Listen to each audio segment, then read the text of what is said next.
বাচ্চারা, আজ আমরা শিখব বিভিন্ন প্রাণীর নাম। প্রাণীকে ইংরেজিতে বলে এনিম্যাল। চলো শুরু করি।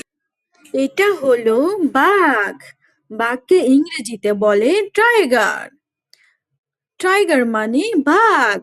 বাঘ হলো জঙ্গলের রাজা। এটা হলো সিংহ। সিংহকে ইংরেজিতে বলে লায়ন।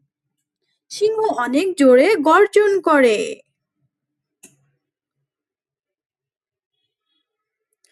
এটা হলো হাতি। হাতিকে ইংরেজিতে বলে এলিফ্যান্ট। এলিফ্যান্ট মানে হাতি।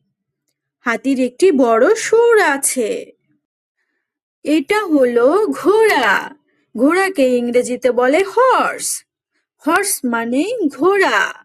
ঘোড়া খুব জোরে দৌড়াতে পারে। এটা হলো গরু। গরুকে ইংরেজিতে বলে কাউ।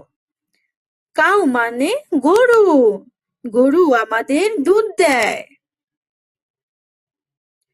এটা হলো ছাগল। ছাগলকে ইংরেজিতে বলে গট। গট মানে ছাগল। ছাগল ম্যাঁ ম্যাঁ শব্দ করে। এটা হলো ভেড়া।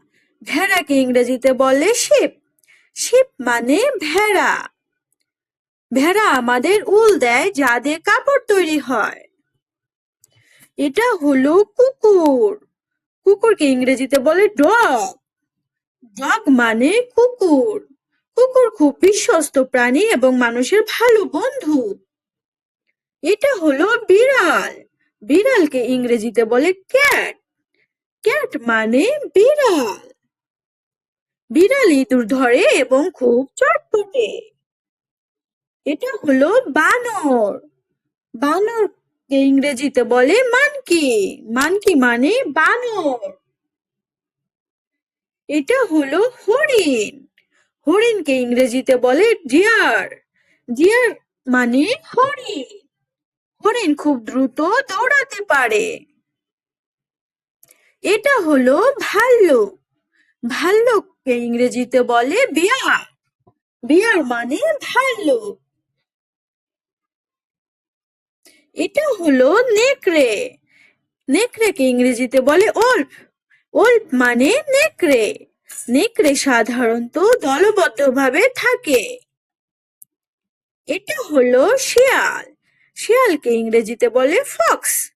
ফক্স মানে শিয়াল। শিয়াল খুব চতুর প্রাণী হিসেবে পরিচিত। এটা হলো খরগোশ। খরগোশকে ইংরেজিতে বলে র্যাবিট। র্যাবিট মানে খরগোশ। খরগোশ খুব দ্রুত লাফাতে পারে।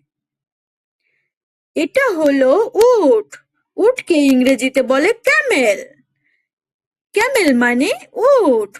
উট মরুভূমিতে পানি ছাড়া অনেক দিন থাকতে পারে। এটা হলো জিরাফ। জিরাফকে ইংরেজিতে বলে জিরাফ। জিরাফ মানে জিরাফ। জিরাফের গলা খুব লম্বা হয়। এটা হলো জেব্রা। জেব্রাকে ইংরেজিতে বলে জেব্রা। জেব্রা মানে জেব্রা। জেব্রার গায়ে সাদা কালো ডোরাকাটা দাগ থাকে। এটা হলো ক্যাঙ্গারু। ক্যাঙ্গারুকে ইংরেজিতে বলে ক্যাঙ্গারু। ক্যাঙ্গারু মানে ক্যাঙ্গারু। ক্যাঙ্গারু লাফিয়ে চলাফেরা করে এবং পেটে থলে থাকে। এটা হলো পান্ডা। পান্ডাকে ইংরেজিতে বলে পান্ডা। পান্ডা মানে পান্ডা। পান্ডা বাঁশ খেতে খুব পছন্দ করে। এটা হলো গন্ডার। গন্ডারকে ইংরেজিতে বলে রাইনোসেরস। রাইনোসেরস মানে গন্ডার। এটা হলো জলহস্তী। জলহস্তিকে ইংরেজিতে বলে হিপ্পোপটেমাস। হিপ্পোপটেমাস মানে জলহস্তী। জলহস্তী বেশিরভাগ সময় পানিতে থাকে। এটা হলো কুমির। কুমিরকে ইংরেজিতে বলে ক্রোকোডাইল। ক্রোকোডাইল মানে কুমির। কুমির পানিতে এবং স্থলে দুই জায়গাতেই থাকতে পছন্দ করে। এটা হলো সাপ। সাপকে ইংরেজিতে বলে স্নেক। স্নেক মানে সাপ। সাপ পা ছাড়া চলাফেরা করে। এটা হলো কচ্ছপ। কচ্ছপকে ইংরেজিতে বলে টার্টল। টার্টল মানে কচ্ছপ। কচ্ছপের শক্ত খোলস থাকে। এটা হলো ব্যাঙ। ব্যাঙকে ইংরেজিতে বলে ফ্রগ। ফ্রগ মানে ব্যাঙ। ব্যাঙ লাফিয়ে চলে এবং পানিতে থাকে। এটা হলো ইঁদুর। ইঁদুরকে ইংরেজিতে বলে র্যাট। র্যাট মানে ইঁদুর। ইঁদুর ছোট প্রাণী এবং দ্রুত দৌড়াতে পারে। এটা হলো কাঠবিড়ালি। কাঠবিড়ালিকে ইংরেজিতে বলে স্কুইরেল। স্কুইরেল মানে কাঠবিড়ালি। কাঠবিড়ালি গাছে উঠে বাদাম সংগ্রহ করে।